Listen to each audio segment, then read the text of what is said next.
సిద్దిపేట పట్టణంలో కాంగ్రెస్ అభ్యర్థి నీలం మధు ప్రచారం నిర్వహించారు. ముందుగా స్థానిక బీజేఆర్ చౌరస్తా నుంచి పలు కాలనీల్లో బైక్ ర్యాలీ చేపట్టారు. ఈ ర్యాలీలో మంత్రి కొండా సురేఖ, మాజీ ఎమ్మెల్యే మైనంపల్లి హనుమంతరావుతో పాటు పెద్ద సంఖ్యలో కాంగ్రెస్ నాయకులు, కార్యకర్తలు పాల్గొన్నారు. ఆ తర్వాత సిద్దిపేట నియోజకవర్గ కాంగ్రెస్ ముఖ్య కార్యకర్తల సమావేశం నిర్వహించారు. ఈ సందర్భంగా ఆగస్టులోగా కాంగ్రెస్ ప్రభుత్వం 2 లక్షల రుణమాఫీ చేస్తుందని మైనంపల్లి హనుమంతరావు తెలిపారు. సీఎం రేవంత్ రెడ్డి మాటిస్తే తప్పడని చెప్పారు.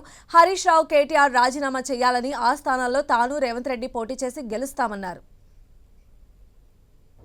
అమరవీర స్తూపానికి మచ్చ తెచ్చిన ఘనత హరీష్ రావు దక్కిందని చెప్పి కూడా ఈ సందర్భంగా తెలియజేస్తా ఉన్నా.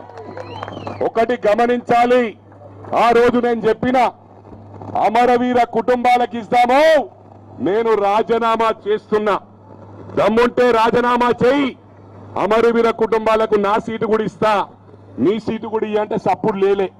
2-3 నెలలు ఆగిన, 2-3 నెలలు ఆగినాక ఈయన నా ముందుకు రాలే. ఇవాళ గదే పరిస్థితి ఉంటది. కాసుకో బిడ్డ, రేవంత్ రెడ్డి మాట ఇస్తే మాట తప్పడు.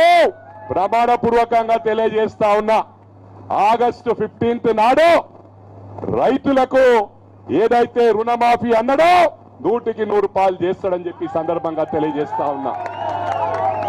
ఇక్కడి నుంచి హరీష్ రావుకు చెప్తా ఉన్నా, కాసుకో, మీరు మామ ఇద్దరు రాజీనామా చేయండి, నేను రేవంత్ అన్న పోటీ చేస్తాం, గెలుస్తామని చెప్పి సందర్భంగా తెలియజేస్తాం.